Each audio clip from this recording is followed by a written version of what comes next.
It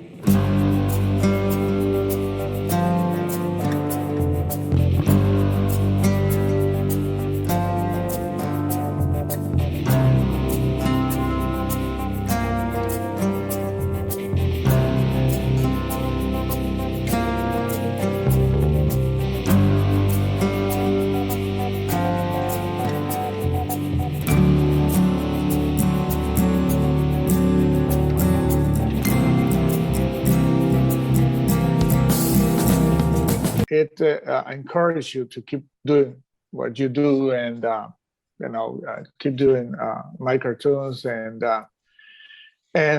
see that other people are giving some value to the stuff that you are doing. So it's great.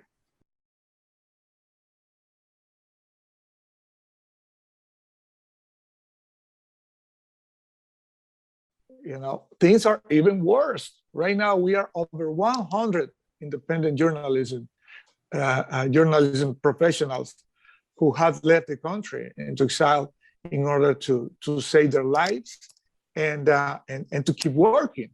So this is one of the things that it's very important for people to know, that the situation in Nicaragua has not improved at all, not even a bit. Has just gotten worse and worse and worse since 2018. So that's something worth mentioning. It's everything there, which is a cartoon where there is a race track, and you can see that only one track that it says FSLN go from the starting point to the finishing point, and then all the rest of the tracks are going right into prison, right?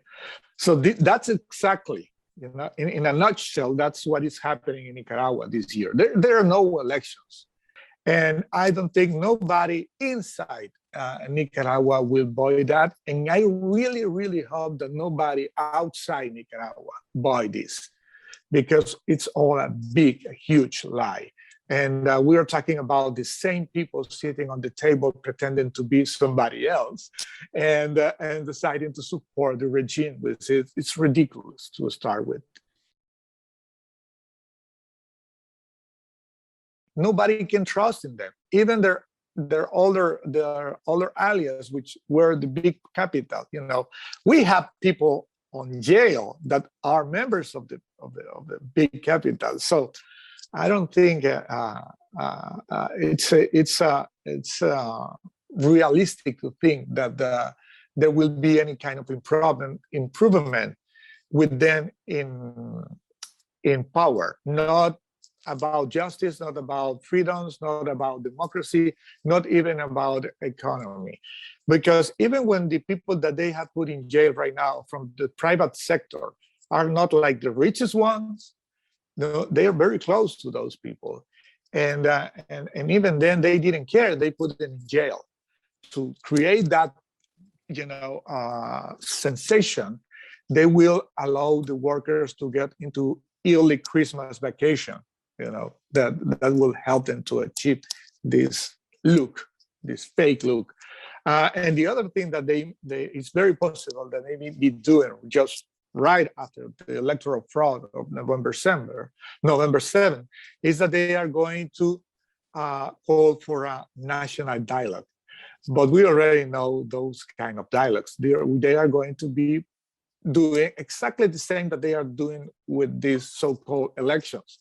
They are going to call a couple of zancudos, which is the term that we use for those people who are supposed to be on the opposition, but actually they are part of the system of Daniel Ortega.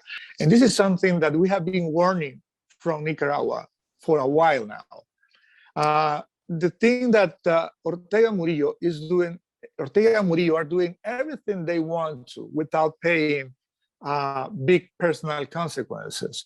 And because of that, all other authoritarian figures of the region are seeing this and saying, well, if Ortega is doing this and nothing is happening to him personally, then let's do the same. Who cares, right? So we are seeing now very, very, I would say, ugly scenarios in other countries, in other parts of the region of Central America, right?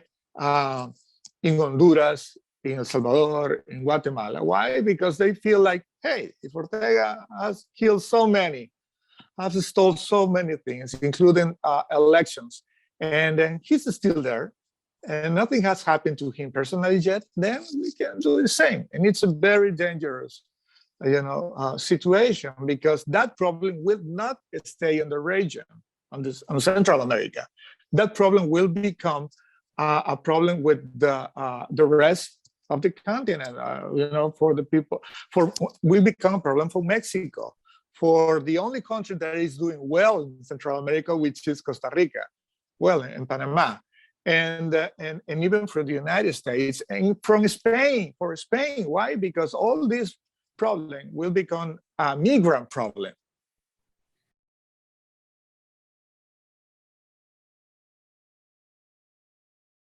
I don't think that weapons are no longer the answer to the problems that we have in Nicaragua.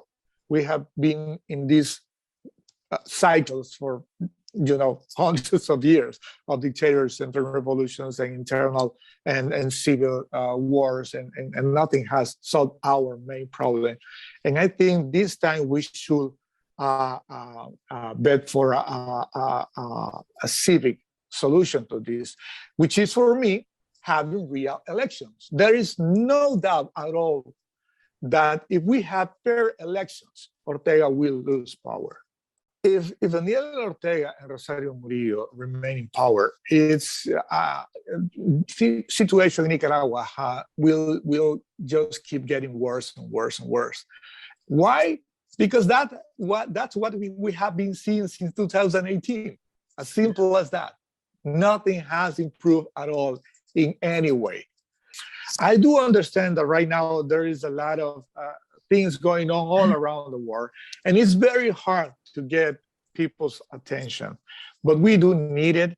And we also need the governments to understand that it's on their best interest to care about what is happening down there. And the solution to deal with this is not, building more walls, right? Because people will find a way.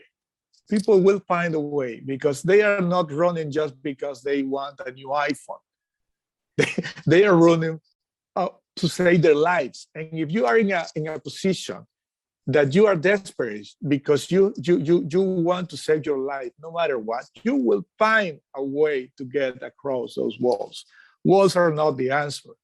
The answer is to try to help the people inside these countries to solve their problems, to get rid of their tyrant. That's the way to go. And the way that you can help is to present this to your governments and make them, if they call themselves Democrats, if they call themselves, as people who cares for human rights, for freedoms, then let's put those words to work and try to help us solve this problem down there.